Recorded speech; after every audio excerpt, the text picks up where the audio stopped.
Hello and welcome back to the weekly review here on the URI TV News Network. I'm William and this is Blake, of course. Of course. How you doing, Blake? Been good. How about you, Will? I've been tired, dude. I just turned 20. Oh, you did? Yeah. You just turned 20? Yeah, just yesterday. Oh, I feel like an old man. Yeah, I know. 2 decades old, so I know how you feel. I actually turned 20 myself on the 20th of January. Ooh. Yeah. Well, Feels good, to though. you. Join the club. Yeah. So what do we have for us today, Blake? What are we doing? You know, a lot of things. I think we have an interview today, bringing those back. Oh, really? That's nice. I think aren't we bringing back a very old segment from like a few years ago or year and a half, the food segment? I think so, yes. I do recall something about that. Yeah, I bet you do recall something about it. You'll find out why later. But, all right, yeah, let's get to it. Let's get to it. We're going to go with the news segment, my news segment, so let's hop into it. All right, in the news, Germany, Berlin, Angela Merkel's hand-picked choice for the ceremonial post of president resigned on Friday in a scandal over political favors, dealing a blow to the German chancellor in the midst of the Eurozone debt crisis. In a curt 5-minute statement at the Bellevue Presidential Palace, Christian Wolff, hard time with the German names, Christian Wolff acknowledged that he had lost the trust of the German people, making it impossible to continue in a role that is meant to serve as a moral compass for the nation. He's quoted as saying, "For this reason, it is no longer possible for me to exercise the office of president at home and abroad as required," said Wolff, standing next to his wife, Bettina. Wolff announced his resignation a day after a request by prosecutors for the parliament to lift his immunity from the prosecution over his relationship with a film producer in his previous job as a governor of Lower Saxony. That was a mouthful. Those benefits allegedly include paying for a luxury hotel stay in 2007. Also, in Athens, Greece, armed thieves looted a museum on Friday in Greece's Olympia, birthplace of Olympic Games, stealing bronze and pottery artifacts just weeks after the country's National Gallery was burgled. Stumbling over myself. Police said a female security guard was overpowered before some 70 bronze and pottery objects were stolen. The culprits reportedly used hammers to smash display cases. They overwhelmed and gagged the woman who guarded the building, a police official told Reuters website. The value of the objects, police said, I'm sorry. The value of the objects stolen has not been estimated yet. Police set up roadblocks in the area as a part of a broad search to try and locate the robbers who wore ski masks. So, no telling who they are. Sporting authorities are to hold a ceremony at the museum on May 10th to light the Olympic flames for the London Games. Olympia Mayor, Greek name, here we go, my best, Ephemios Kortazas urged authorities to improve security at the site. The level of security is indeed lacking, Kortazas told state-run Net Television. These are treasures. A piece of world heritage has been lost thanks to these thieves. I think authorities should have been more mindful and the security should have been more serious. In January, 3 works of art, including one by Pablo Picasso and another by Dutch painter Piet Mondrian, were stolen from the country's National Gallery in the capital, Athens. After the first gallery robbery, culture ministers officials said cuts to the museum budget and security arrangements. Greece has seen a rise in crime as its debt-laden economy has shrunk 16% in size from its 2008 peak, leading to youth unemployment and just under 50%. Back to the main desk. Screen. Oh, I kind of flubbed that up. Hey, so all he did was overpower the female guard? That sounds really lame. There's no finesse with that. They're not like, dressing in suits, doing, bringing Bernie Mac in to paint his nails, and, they're doing crazy Ocean's 11 stuff. None of that. Just hammers. Walk in, hammers, smash the case, gag the girl, and run away with bronze and pottery. That's really lame. You guys could have done it much classier. Shame on you. I know, like, where are the Spartans? You should have called in, like, the Spartan SWAT force. That would have been something. Which they have to have it. Come on. I'm sure they do. Well, on that probably note, not, but let's head straight to Celeb Ketchup. let's. Hi everybody, and welcome to this week's segment of Celebrity Ketchup. I'm Julia McGuire, here to bring you the top stories in Hollywood this week. We'll start with the unfortunate news of the death of singer Whitney Houston. Now, I'm sure all of you have heard since it's been all over the internet and news stations this past week. Houston died Saturday afternoon at the Beverly Hills Hilton in LA. One of her stylists found her unconscious and submerged in her hotel bathtub. Houston was only 48 years old. No foul play was reported in her death, however, autopsy results are not yet available to the public. Throughout Houston's career, from the mid-'80s to the late '90s, she reigned as pop music's queen. However, her erratic behavior, drug use, and marriage to R&B singer Bobby Brown casted a shadow on her spotlight. Despite all that, Houston will always be remembered as an icon, with hit songs like I Wanna Dance with Somebody and I Will Always Love You. Houston will remain a music legend. Her funeral service is scheduled for this Saturday in her hometown of Newark, New Jersey. Well, on a lighter note, let's talk about what some celebrities did this Valentine's Day.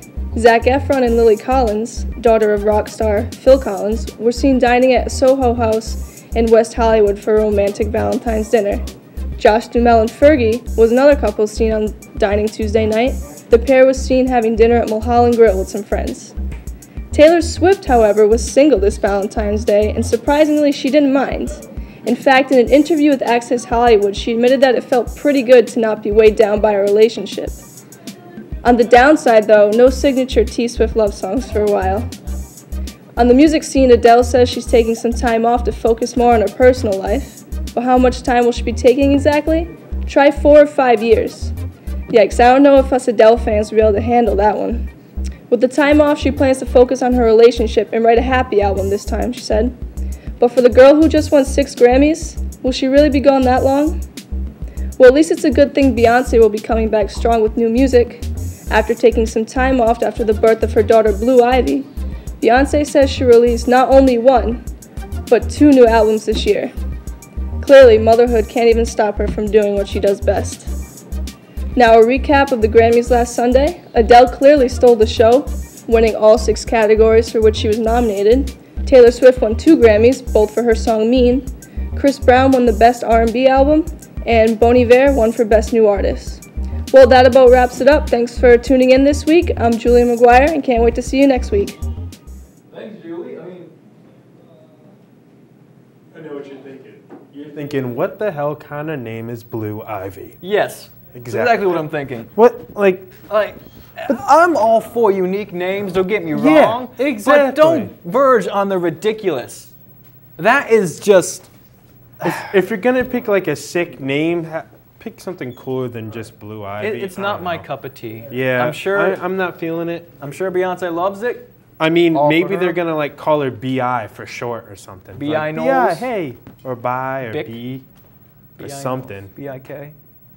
Well, anyway, good for Adele. I personally love Adele. I don't really know Adele. I, like, kind of found out of her from, like, last semester, but, you know, she has a lot of hits. Yeah. And she keeps coming out with them. Rolling in the deep. I don't know what these hits are. I've never heard of them. Oh, you've had to. I've definitely know, some of these Adele songs, but not all the ones that people say there are. Well, look her up. Rolling in the Deep, Someone Like You, and Set Fire to the Rain. My top 3 favorites, as I'm sure they are with everyone else. She's definitely, something different. Definitely a breath of fresh air. Good for her. All right, then. Let's go to the next segment. Next segment, of course, being upcoming movies. With me. My word, you. All right. For this, we don't have a lot of movies coming up this weekend. For this weekend, we only have 2. First one being, of course, This Means War. This Means War stars 3 pretty... very well known now. It stars Reese Witherspoon, Tom Hardy, and... I forget that guy's name. What the hell is that guy's name again? The dude from Star Trek. You guys know what I'm talking about. Chris Hemsworth. Chris Klein. That's the dude's name. Oh, it's apparently not him. Whatever. Does it really matter? This movie does not look that good. Basic premise. Christopher Pine, like the pine tree. There we go. The basic premise of the movie is this. Thank you, God. Chris Pine and Tom Hardy are best friends and spies. And they both have these new girls in this life. And when they find out and see each other's girls, it's the same girl. They both date an old ass Reese Witherspoon. No, I mean, don't get me wrong. She's not that old, but yeah. It just doesn't feel very believable to me. All right, forget that movie though. Let's go to the real thing. My pick for this weekend, and of course it's gonna be this Ghost Rider: Spirit of Vengeance. This, of course, is the sequel to the atrocious movie Ghost Rider, starring Nicolas Cage. And I know a lot of people are hating on this movie, and you may be wondering, Blake, why are you looking forward to this movie? And I'll tell you why. Don't care a crap about Nicolas Cage. I'm not going to see the movie to see Nicolas Cage. I'm going to go see Ghost Rider in real life. And the main reason I'm excited for this movie is that the directors of this movie are the guys who directed the movie Crank, of course, with Jason Statham. And whoever has seen those movies knows how batshit crazy that is. So you're giving the guys who made one of the batshit craziest of the last few years, and now you're giving them one of the more batshit crazy superheroes ever made. So that sounds like a winning, awesome, fun formula for me. And if you go see it, I'm sure you'll have a good time. Don't expect to see anything, any good stories or anything, because it's Nicolas Cage. And if you go see it, I'm sure you'll have a good time. Don't expect to see anything, any good stories or anything, because it's Nicolas Cage. Know what you're getting yourself into, Now, I'm not a big Nicolas Cage fan. He's just so monotoned. But for me, that's not what the movie is about, though. It's like Nicolas Cage's guy, but I feel like he's gonna be in the movie. But I feel like Ghost Rider is what steals the show. It's like I know he turns into Ghost Rider and everything. So it's not at all about Nicolas Cage. We just omit Nicolas Cage at all. It's about Nicolas Cage, because he's Johnny Blaze. He has the Ghost. He's the Ghost Rider. What you're saying is that it is about just Ghost Rider. Focus on him. Forget Cage? No, it's not going to do that. It can't do that. But I really, really think it's going to have some really awesome choreographed action scenes. Because I'm looking at the thing, and he's getting with the chain, he's going, yeah, and then he brings him down. Get over here! Yeah, it looks sick, And I feel like it's going to be really cool. All right, let's go straight to sports. Sports, please. Hello everybody, I'm Jonathan Vosia, your weekly review sports guy, and I'm bringing you the latest in sports. This past Thursday, Providence Mayor Angel Taveras presented the key to the city of Providence to reigning Super Bowl champion Will Blackman. Blackman is a safety and punt returner for the New York Giants who was born and raised in Providence. He attended Bishop Hendricken High School and then later Boston College before being drafted in the 4th round of the 2006 NFL Draft by the Green Bay Packers. While Patriots fans are sure to still be mourning the loss of Super Bowl 46, you've got to give it up to the hometown kid, getting his recognition. So congratulations to you, Will Blackman. Also in the world of local sports, the URI men's basketball team hosted the St. Joe's Hawks on Wednesday night in the 6th annual Pink Out game. After taking a 38-36 lead into halftime, the Rams stumbled to the finish line in the second half, where they were outscored by 13 to lose by a final score of 80-69, bringing their season record to 5-21 overall and 2-10 in the Atlantic 10. Here it appears more and more likely that they will miss out on qualifying for this year's Atlantic 10 tournament in Atlantic City. One positive from the game, however, was senior forward number 12 Orion Outerbridge, who recorded 2 blocks, the first of which moved him into 10th place all-time on the men's basketball all-time career blocks list, which is topped by such noteworthy Rams as Kenny Green and Antonio Reynolds-Dean. Outerbridge also had 19 points on 8 of 15 shooting and 3 rebounds.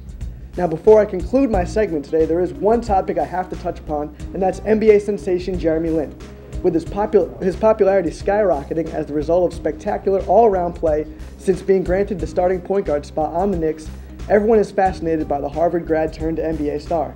And let me tell you, as a die-hard Knicks fan, nobody is more thrilled by this than myself.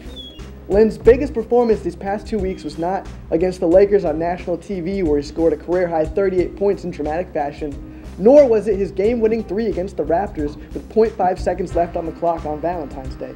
To me, his most noteworthy performance was Wednesday night when he outscored when he scored 10 points on only 6 shots, but managed to rack up 13 assists while taking much better care of the ball and leading the Knicks to a blowout victory of the Kings.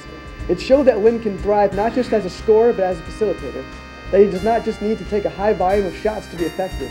The Knicks were desperately in need of a point guard, and Wednesday night was his best display of being a point guard, keeping the Knicks offense in rhythm the entire time, and he was helping create easy baskets for his teammates. This is especially important with Stoudemire now back in the lineup and Carmelo Anthony's return on the horizon. This is how Lin proved he is here to stay in the league.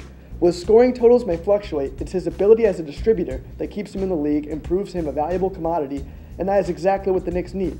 Expect less shots, lower scoring totals, and some terrific passes and assist totals from Lin in the future. That does it for me. This is your weekly sports guy, Jonathan Vosier. Catch you next time. Now back to Will and Blake.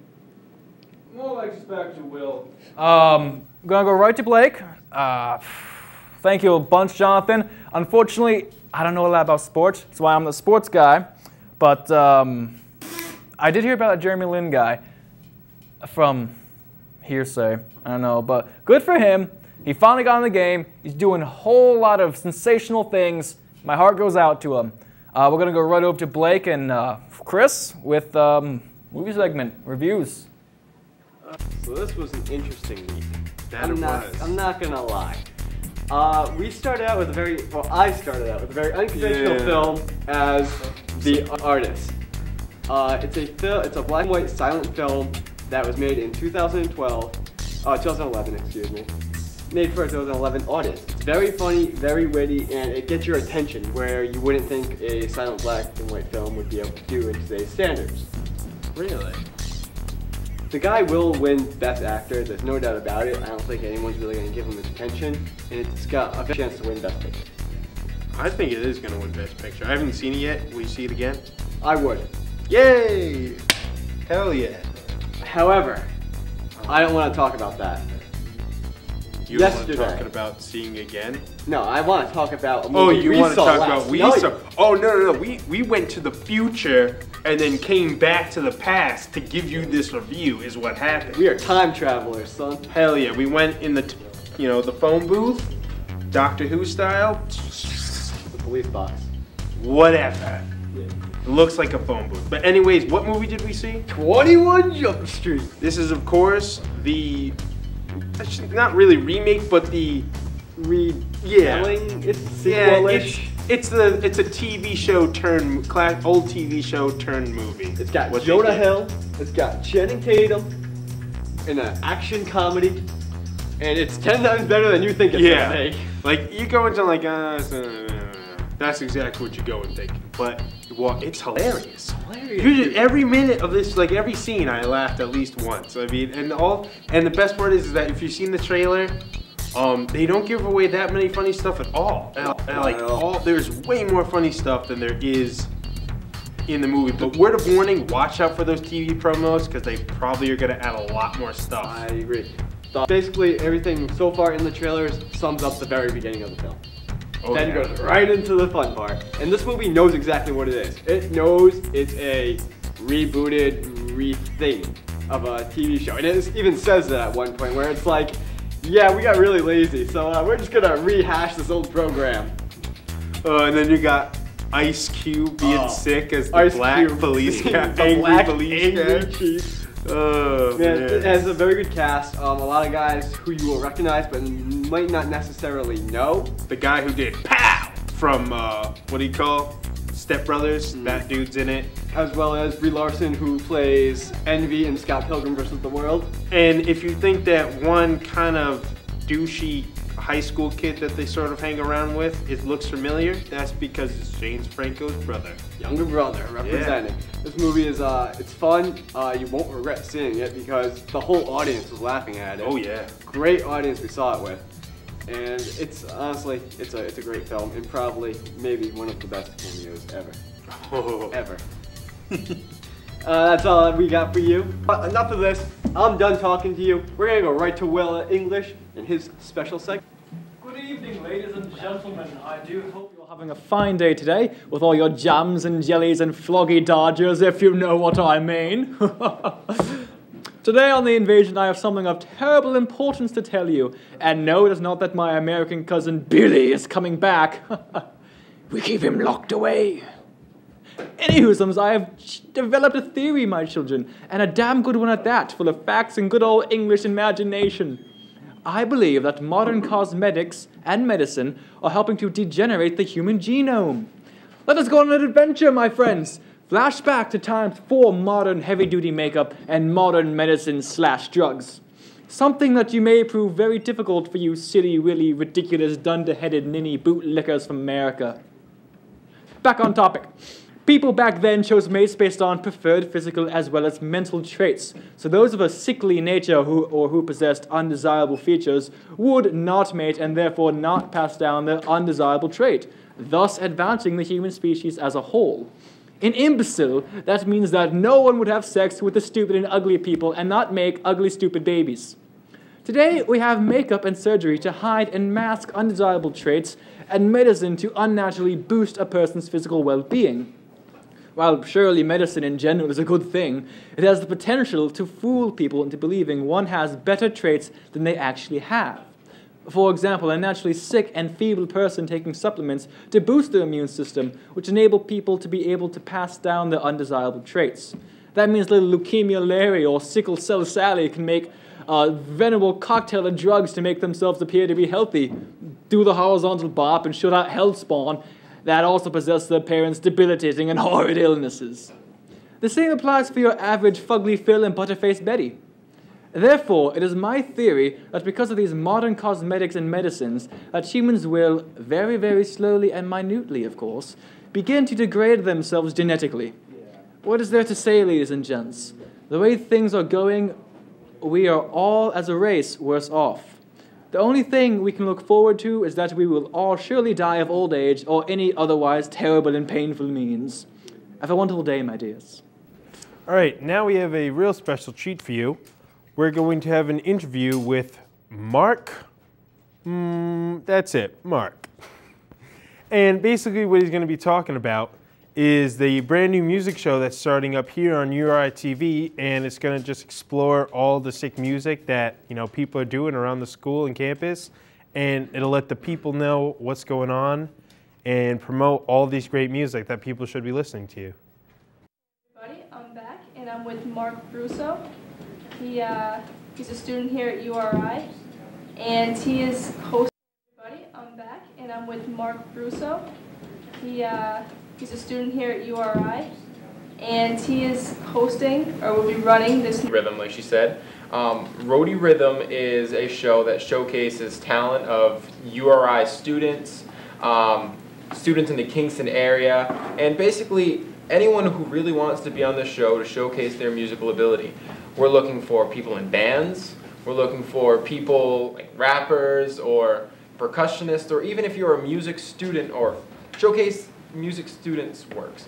That is what Roadie Rhythm is. Well, is this the first show like this ever at URI, or has there been any shows similar to this? At the time that I've been at URI, I haven't heard of anything, and I proposed the idea to Tim Tierney, who is a fond friend of this whole URI TV network in general, and he had never mentioned anything like it in the past. So it's a pretty new idea. I would say at least on this campus. On the campus? Okay, and how many people will be working with you, and do you know them? Are they close friends? Well, the URI TV family is very tight-knit. Right. This show, it started with bouncing ideas off myself, the director of this show, Chris Williams, and the producer of this show, Kyle Calise. Between the three of us and a few other people, Tim Tierney, we put together this idea, and the actual show is worked on by us. Tim Burbank is the technical director, and we have an engineer, Ben Simon, helping us run the show. We've also got two hosts running the show, really upbeat duo, Hillary and Tori. Cool. That's very interesting. And how are you finding the talent? Are you going to go out and look for it, or hoping that a lot of it comes to you? Well, right now, I am in the music scene myself. I play music in a few bands, and that's honestly why I wanted to start this show. So right now, as we get the ball rolling, we're kind of going with our network that we've already put together, that we already have. Right. For example, my band's going to play not for shameless self-promotion, but because we really want to get the ball rolling. We're hoping that as the show starts to gain a little bit of momentum, we are reaching out now, but once the show gets more momentum, we're hoping that people reach out to us just as much as we reach out to them. Do you think you might want to try going to local bars or clubs to see any live music there? Well, yes and no. I think that it's definitely important for us to showcase work around the local area, but my primary goal is to showcase URI talent. So going to musician guild shows, or coffee house open mics, or even just going to the Fine Arts Center and seeing if there's anyone with a guitar who would like to be a part of the shows. Yeah, so you really want to highlight the talent here at URI. Roadie rhythm. Right, that's good. What do you think your favorite part of the show is going to be? Honestly, learning about new bands. I'm a big fan of music, especially local music, and I find that it's been very tough to really have a good, reliable source of local bands. You can go to these Tuesday night shows with bad sound, or you could go on their Facebook pages that have crummy basement recordings. Right. But with this show, I think it really offers a unique opportunity for local bands to have studio quality sound done in a free and quick manner, something that they'll be able to put out, something that people will be able to see, and something that will be able to spread their sound and message. Right, because I know a lot of the bands here are really located in Providence. That's where a lot of the clubs are and everything like that. So it'd really be good to get something down here. You never know what it could turn out to be. Absolutely, that's the goal. Yeah. So you plan on doing something like this as a career, maybe go into this industry? What are your plans, really? My plans are kind of unclear in the whole production end. Yeah. But we'll see what happens. Just gonna see where it takes you. Absolutely. All right, and most importantly, when is the show going to be airing? Well, right now we have shot the first show. We shot a band, Leave It Blank, a group of URI students, very talented bunch. And right now we're just in the editing phase. We're really seeing how things pull together and where we can streamline, where we can really. I guess we'll see. You'll see? I don't think it'll be too long. I suspect that our first episode will be out within this next month. Seems like a good show. Well, thanks for being with us, Mark. Absolutely. Thanks for Take having it me. there. And we're back. And we're back. Mark's a good friend of mine, and I'm so glad that we're finally getting this music show down. Yeah. I mean, before, do we still have Pirate Bob's music segment here? I would hope so. I would hope so too. But I'm so glad that we're finally getting more than that. Yeah. It's nice to have a whole TV show devoted to music, because I definitely feel like music is definitely a big part of the URI community. Course. And people have there's a lot of talented people here. And I think it's good, I think it's good for them to, really is good for them to promote themselves. Because I feel like they deserve to be promoted, And it's a real good thing. I'm really glad the show's happening. Exactly. And what I would like to see, personally, are more live performances on the show. Yeah. We definitely had From a lot whomever. of that the last 2 semesters. It was nice. I'd like to see more, yeah. Well, let's move right along. Julio, a good friend Julio, has a segment.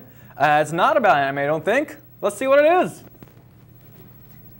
So I usually do the anime segment, but this week I'll be doing a segment called "What's Wrong with the World." So there's this new movie coming out called Wanderlust, starring Jennifer Aniston and Paul Rudd. In the movie, they are a couple. Now, this is not a big deal, they're a couple, but when you see an entire Nick and Night marathon of Friends every night for the last few months, like I have, this is a real mind twist. They were both in Friends. Jennifer Aniston plays a main character, Rachel Green, and Paul Rudd plays Mike, who appears in the last 2 seasons. He ends up marrying one of Rachel's best friend, Phoebe. So after watching Friends and then the movie trailer for Wanderlust, I'm like, what the hell? How did Jennifer Aniston end up with Mike? I mean Paul Rudd. Did she just steal Phoebe's husband? What kind of friend is that? So this is a total mind twist. I cannot watch the movie without thinking about Friends. And Paul Rudd was in Friends. I never watched Friends. See, I've actually watched Friends. Is it good? Is it just like the one with Barney Stinson? Yes. That's all I've been hearing. Let me tell you. How I Met Your Mother is simply a better version of Friends. The way that Friends, though, was good is that Friends You're an is... idiot. Oh, you Wait, pissed someone off. what did I say? I think I don't know what I Something to said. anger Maybe the I said it gods. wrong, but basically, Friends is How I Met Your Mother, if you hadn't seen Friends, except it's not as good as How I Met Your Mother, though, by any stretch of the imagination. One of the big things about Friends, though, is that Friends, I see, tend to focus on all the love stories between Rachel and Ross and Phoebe and well, that was what people like to see in the 90s. Chandler. Yeah, that's exact. I feel like it's a different generation, a different time, and I feel like for that time, that was a good show. It also came on right along with Seinfeld and Frasier. Yeah, Seinfeld. Wait, it was on NBC? I don't even know that, man. Friends? Again, I never watched it, but I know. I watched Seinfeld and sometimes Frasier, but that just bored me with their high intellects. Ugh. Kind of angered me. Well, we're going on to the last segment. Stop, Blake. I am atrocified in the fact that you are calling Friends with How I Met Your Mother? It's the same Explain show. yourself. It's the same show. No, it's not. How It do you is. even mix those two together? It's the same show. Go to In Friends, they spend all their time in a coffee shop. In this show, they spend all their time in a restaurant. Yes, but how do the relationships intertwine at all? What about Seinfeld? Yeah, what about Seinfeld? You hate on Seinfeld too? It's the same thing. It's the No, same it's thing. not. You're a liar. Seinfeld is a totally different kind of show. It's a show about pretty young people, and you have two people in the group are a couple too. Except in Friends, they're not an official couple. They got that on and off thing going. Whereas in How I Met Your Mother, just like one of them's married. You know, they got married earlier. You know, that's just how it goes. They're the same show. Don't stop lying to yourself. Let's get back to the show, damn it.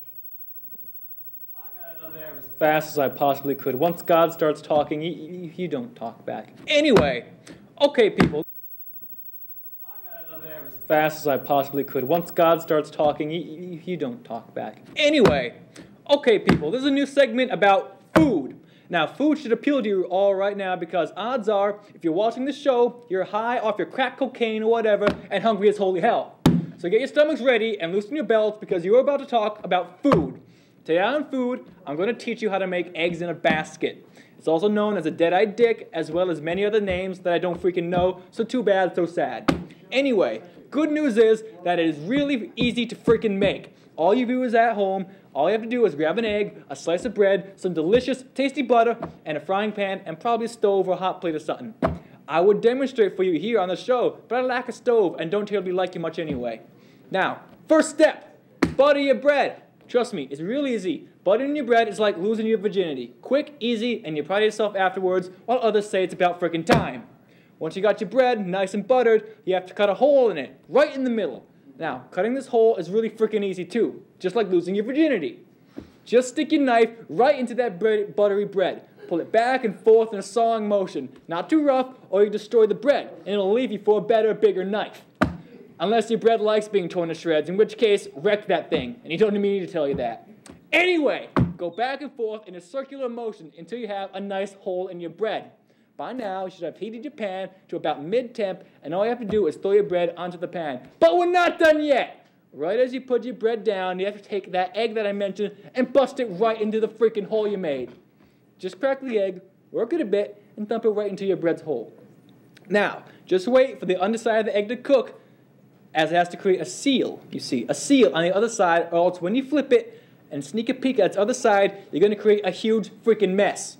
Best to flip this thing when it's feeling nice and toasty brown, you know? Gotta make sure the thing is ready before you start doing things to its other side. You know, let's keep it consensual here, okay? After the flip, just repeat. Let the other side get nice and golden brown and cook that egg to your liking and tune in next time. You feel about scrubs?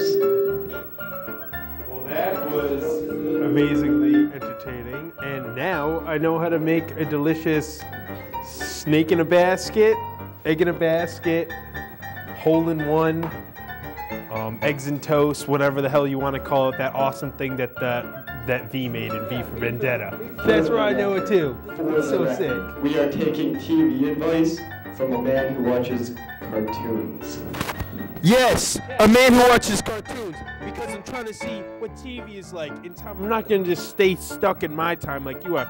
Oh, I only watch shows that came out between 1991 and 1999. Oh, wait, no, you don't watch shows that came out in 1999 because you don't watch SpongeBob. You suck, Christian. Okay, to hell with SpongeBob. Don't get me off on SpongeBob. Are we really going to go here right now? SpongeBob is the friggin' Nazi regime of cartoons, okay? SpongeBob is one of the better cartoons to come out in the last 30 years. Okay, in the beginning, for the first 2 or 3 seasons, I admit, it was good. True. But when SpongeBob came around, all the good cartoon shows, Angry Beavers, Doug, Johnny Bravo, all the good cartoons from childhood, they were systematically destroyed and disappeared. But SpongeBob is a Nazi regime that ushered in a wave of terrible, mind-numbing, brain-melting cartoons. You just have things that last and other things don't. You know, SpongeBob had what it takes to fight the test of time, man. And it passed. Unfortunately. I don't think this is going to work between us, Blake. Yeah. Although, I don't think it's going to work between Christian. Can we agree that Avatar: The Last Airbender is really good? Oh, you mean Avatar? Not the movie from M. Night Shyamalan. Yeah. That was god awful. And can we agree? No. M. Night Shyamalan. I say that because he can't get Aang's and Sokka's name right. Why should he get his name right? Aang, Sokka. I like. I'm surprised they didn't call her Katera. And Zuko. You know, Jesus. I know what you mean, man. Ladies and gentlemen, it's time to wrap up the show. I am declaring the winner of this fight, William English. Yes! What? We didn't even fight. We were agreeing on something. Oh! Thanks for watching. Squirrels, damn it.